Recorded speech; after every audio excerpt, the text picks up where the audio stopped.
Number 7 asks you to figure out in which of the above liquids would an ice cube be able to float.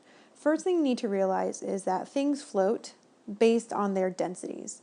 So in order for this ice cube to float, it will have to be less dense than the liquid that it is in.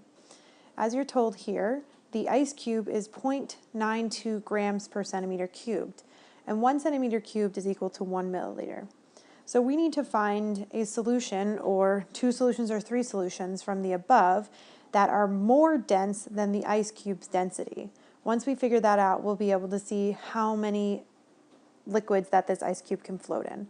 So we'll need to calculate density of our liquids here.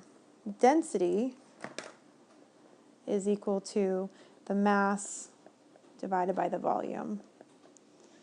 So we can solve for the density for each of our above liquids, starting with our acetic acid. Acetic acid is 52.5 grams per 50 milliliters.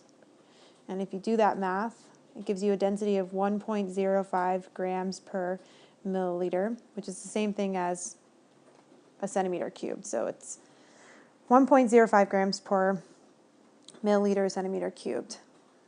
This solution, the acetic acid here, is more dense than our ice cube, so it can float in our acetic acid. So I'll put a check mark next to it.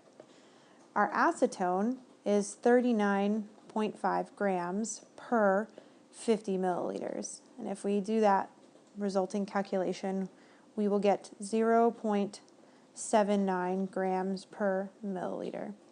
When compared to our ice cube, our acetone is less dense, and therefore our ice cube is not going to float. So we'll put an X.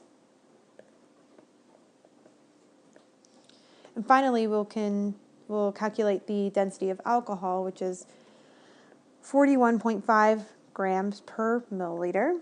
And that is equal to 0.83 grams per milliliter. And when we compare this to the density of our ice cube, it is less dense than our ice cube, and therefore our ice cube will not float in the alcohol. And so based on our densities here, the ice cube will float in B1 solution, only in the acetic acid.